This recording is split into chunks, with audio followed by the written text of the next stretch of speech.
जज साहब ने फैसले के आखिरी पैरे में लिखा है कि इमरान खान को उनकी उम्र की वजह से और उनकी अहलिया को खातून होने की वजह से सजा में ज़रा नरमी दी गई है।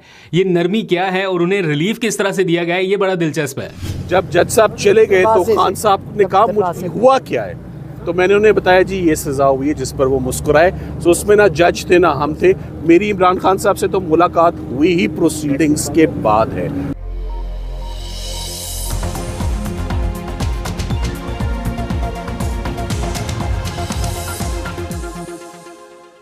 बिस्मिल्लाहिर्रहमानिर्रहीम, अस्सलाम वालेकुम। पाकिस्तान और दुनिया भर में देखने और सुनने वालों को अब्दुल कादिर का सलाम।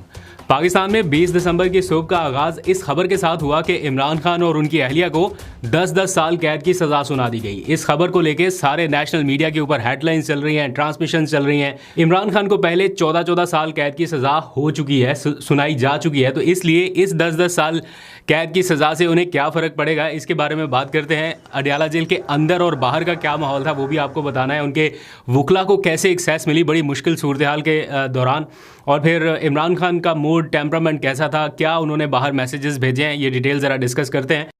गुज़िश्ता रात गए काफ़ी लेट इमरान खान के वकील सलमान सफदर को बताया गया कि जनाब आज तोशाखाना 2 केस की समाअत होनी है, ट्रायल होना है। बेसिकली ये ट्रायल अपने कंक्लूजन की जानिब बढ़ चुका था और ऐसा लग रहा था कि आज जो जवाबुल जवाब है या आखिरी जो फॉर्मेलिटीज़ हैं वो पूरी की जाएंगी। वकला मौजूद होंगे, वकला सफाई आएंगे, एक आध दिन अभी लगेगा, एक समाअत होगी या 2 समातें अभी वकला को लगता था कि होंगी। इस तैयारी से कोई भी नहीं गया था कि सज़ा ही सुना दी जाएगी डायरेक्ट। तो जो पहले होता था ना कि जनाब फॉर्मेलिटीज़ कम अज़ कम पूरी की जाती थी ताकि बाद में हाई कोर्ट में जाके ये डिसीजन रिवर्स ना हो जाए कि इस वजह से ट्रायल ठीक नहीं हुआ तो रिवर्स कर दिया जाता था। अभी सबको पता है कि इस्लामाबाद हाई कोर्ट में तो केस ही नहीं लगेगा, अब इतनी जल्दी लगेगा ही नहीं, तो रिवर्स होना तो फिर दूर की बात। तो इसलिए सीधी सज़ा जो है वो सुना दी गई। सज़ा से पहले अमूमन ये होता है ना कि फैमिली को एक्सेस मिलती है, लॉयर्स जाते हैं अंदर, एक पूरी अदालती कार्रवाई होती है जिसमें फैमिली, वकला, सहाफ़ी सबको एक्सेस मिलता है। लेकिन इस बार माहौल थोड़ा अलग था। फैमिली जो है वो बाहर थी, एक नाके पे उनको रोका गया, कुछ लॉयर्स को दूसरे नाके के ऊपर रोका गया।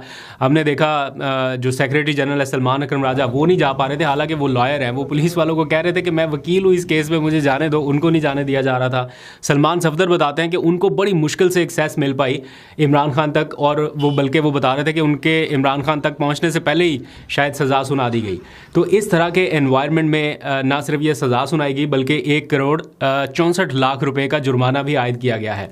और मैं फ़ैसला भी देख रहा था, इस फैसले के दूसरे पेज में ये लिखा गया है कि इमरान खान को उनकी उम्र ज़्यादा होने की वजह से फ़ायदा दिया गया या रिलीफ दिया गया, और जो बुशरा बीबी हैं उनको खातून होने का फ़ायदा दे दिया गया, और इनको सज़ा में नरमी बरती गई है। अब सज़ा में नरमी क्या बरती गई है, एक शिक है, एग्जैक्ट तो मुझे नहीं पता, लेकिन उस शिक के तहत उन्हें रिलीफ ये दिया गया कि वो जितना अरसा जेल में रह चुके हैं वो भी सज़ा में काउंट हो जाएगा।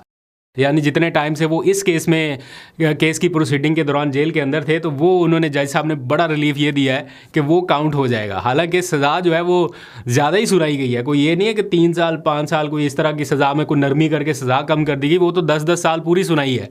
तो इस तरह की सारी सिचुएशन है। बहरहाल सलमान सफदर साहब बताते हैं कि इमरान खान का सज़ा के वक्त एग्जैक्ट वही टेम्परामेंट और वही पैटर्न रहा जो पहले की सज़ाओं के दौरान रहा। यानी वो बिल्कुल परेशान नहीं थे, घबराए हुए नहीं थे, और उन्हें पता था कि उनके साथ क्या होने जा रहा है, और उन्होंने हंसते मुस्कुराते हुए ये सज़ा सुनी है। ये सलमान सफदर के एग्जैक्ट वर्ड्स हैं कि बिल्कुल एग्जैक्ट पैटर्न था, जैसे वो पहले सज़ाएँ सुनते हुए हौसले में थे, एग्जैक्ट इस टाइम भी थे।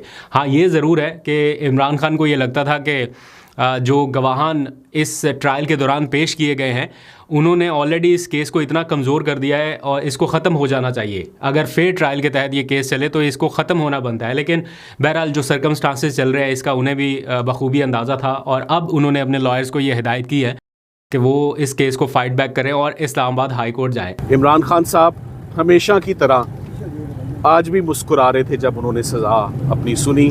मैंने उनका ये पैटर्न भी, जैसे सज़ाओं का पैटर्न है, खान साहब का भी वही पैटर्न है। सो वो मुस्कुरा रहे थे, वो बिल्कुल हैरान नहीं थे, वो एक्सपेक्ट कर रहे थे, मगर इस बात पे बहुत शॉक्ड थे कि आज तो तुम्हारा वेट भी नहीं हुआ, लीगल टीम का भी वेट नहीं हुआ, और जज साहब ने हमारा वेट भी नहीं किया और फैसला सुनाकर वो चले गए। अब इस्लामाबाद हाई कोर्ट का जो मामला है ना, ये बड़ा कॉम्प्लिकेटेड है, क्योंकि यहाँ पर तो केस दायर करना और उसको फिक्स करा लेना और उसकी समाअत हो जाना, ये इन दिनों में एक ख्वाब सा लगता है या अनहोनी सी लगती है कि ऐसा हो भी पाएगा या नहीं, क्योंकि 1 साल से उनके लॉयर्स कोशिशें कर रहे हैं। वो 190 मिलियन पाउंड वाले केस में उनकी ज़मानत का केस नहीं लग रहा, तो ये आखिरी एक केस बाकी बचा था। अगर इसमें उनकी ज़मानत हो जाती तो इमरान खान की रिहाई मुमकिन होती, लेकिन अब मामला थोड़ा सा पीछे चला गया।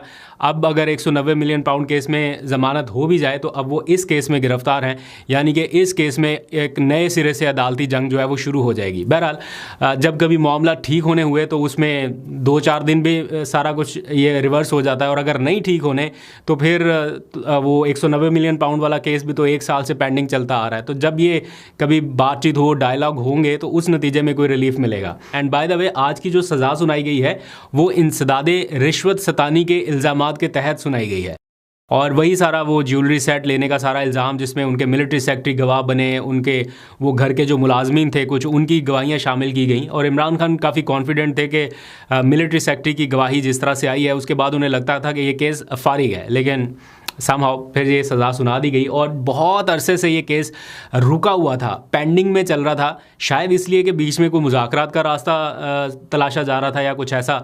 लेकिन फिर यकायक उनकी एक ट्वीट के बाद मामला ऐसे ख़राब होना शुरू हुए कि उधर कोट लखपत वालों की शामत आई, उनके ख़िलाफ़ 10-10 साल कैद की सज़ा, इधर से फ़ौरन ये सारा कुछ भी, और बता दिया गया था कि ये सारा कुछ होने लगा है, अब मज़ीद फ़ैसले आएंगे, मज़ीद सज़ाएँ होंगी।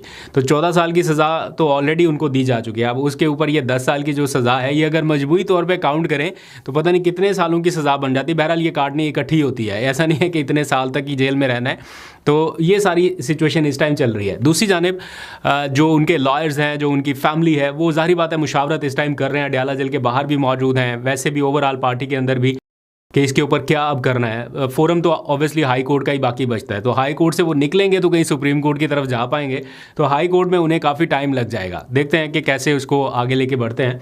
दूसरी जानिब अपोजिशन जमातों का जो आपको पता है कौमी कॉन्फ्रेंस, वो इस टाइम इस्लामाबाद में खैबर पख्तूनख्वा हाउस में शुरू हो चुकी है। उससे पहले उन्होंने एक प्रेस कॉन्फ्रेंस की, और इस प्रेस कॉन्फ्रेंस में इमरान खान को दी जाने वाली इस सज़ा के ऊपर काफ़ी तनकीद की गई है कि इस केस में सज़ा उनको बनती नहीं थी, क्योंकि ऑलरेडी एक तोशाखाना केस में उनको उनकी सज़ा का जो आगाज़ था, बेसिकली इमरान खान की गिरफ्तारी का जो आगाज़ था वो भी तोशाखाना केस में ही हुआ था। आपको याद है 5 अगस्त 2023 को जब वो गिरफ्तार हुए थे, हुमायूं दिलावर साहब ने सज़ा सुनाई थी, तो वो कोई और केस नहीं था, वो यही था, तोशाखाना का केस ही था।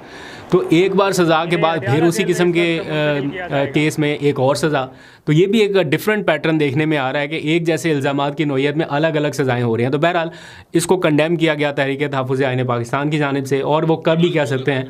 दूसरा, उन्होंने वो कौमी कॉन्फ्रेंस का बाकायदा आगाज़ कर दिया, तो उसमें हम देख रहे हैं कि मुख्तलिफ़ सियासी जमातों के लोग वो तकारीर कर रहे हैं, अपने ख़यालात का इजहार कर रहे हैं। लेकिन उन्होंने आगाज़ इसका इस प्रेस कॉन्फ्रेंस के साथ किया, जिसमें इस फैसले के ऊपर अपना रद्दमल दिया, और अब ये सिलसिला 2 रोज़ तक जारी रहेगा। देखते हैं कि यहाँ से क्या आउटकम आता है। लेकिन ओवरऑल जो कुछ भी इस टाइम हो रहा है, ये माहौल को कोई बहुत ज़्यादा खुशगवार तो कतई नहीं कर रहा है, जिससे कोई वो तासुर मिले ना कि हाँ मामलात अच्छे हो रहे हैं, बेहतर हो रहे हैं, मुज़ाकरात की बातें तो बहुत सुन रहे हैं, लेकिन वो माहौल नहीं बनता दिखाई दे रहा। क्योंकि बुनियादी जिम्मेदारी जो है वो गवर्नमेंट की होती है कि आपने वैसा माहौल क्रिएट करना है मुज़ाकरात के लिए। अगर इस तरह से क्रिएट करना है माहौल के जनाब, पहले सज़ाएँ सुना के, शदीद सख्ती करके, दबाव में ला के देन आप कोई माहौल बनाना चाहेंगे, तो फिर रद्दअमल या रिएक्शन जो है वो भी फितरी तौर पे आता है, फिर वो रिएक्शन और रद्दअमल में तलखियाँ और बढ़ती जाती हैं। तो मेरा ख्याल है मौका देना चाहिए बातचीत को, मुज़ाकरात को, ताकि ये किसी किनारे लगे, ये सिचुएशन थोड़ी कूल एंड काम डाउन होनी चाहिए। बहरहाल एक और सज़ा का इजाफ़ा हुआ इमरान खान के इस पूरे ट्रायल के दौरान, और अब अडयाला जेल में शायद उनकी जो मुलाकातें इस ट्रायल के तहत हो रही थी वो अब रुक जाएंगी, ख़त्म हो जाएंगी। अब वो सिर्फ मंगल और जुमेरात वाला मामला रह जाएगा, और मुझे ऐसा लगता है कि आइंदा आने वाले दिनों में, क्योंकि इंतज़ार किया जा रहा था ना ये ट्रायल ख़त्म होने का, या तो उनकी मुंतकली हो सकती है इस जेल से, या फिर ये फ़ैसला जो है ये चैलेंज किया जा सकता है कि जनाब ये जो जुमेरात और मंगल के रोज़ मुलाकातों की इजाज़त दी गई, इससे नुक्से अमन का ख़तरा बढ़ रहा है, तो ये मुलाकातों का ऑर्डर वापस लिया जाए। तो अगर कोई लार्जर बेंच बन गया इस्लामाबाद हाई कोर्ट का या हायर किसी कोर्ट का, और वो इसको रिवर्स कर देते हैं, तो फिर थोड़े से और मसाइल रहेंगे, फिर मुलाकातें बिल्कुल ही महदूद हो जाएंगी। आज भी सलमान सफदर बता रहे कि उनको इमरान खान तक मुलाकात के लिए बहुत मुश्किल से जाके वो उनको अप्रोच कर पाए, इतने स्ट्रिक्ट माहौल में ये सारा कुछ हो रहा था। तो वो बहुत कम दौरानिए की उनकी मुलाकात थी। बहरहाल उसमें वो मैसेज उनका यही था जो इमरान खान की जानिब से दिया गया कि फ़ाइट बैक जारी रखें, और जो भी लीगल अपनी प्रोसीडिंग्स हैं उसको देखें। बाकी उन्होंने बताया कि उन्हें किन हालात में रखा गया है, मुश्किल हालात हैं, किताबें पढ़ने के लिए नहीं है, वक्त गुजारी के लिए वहाँ पे कोई ऐसा माहौल नहीं है, तो ऑब्वियसली टफ़ कंडीशन में है इमरान खान।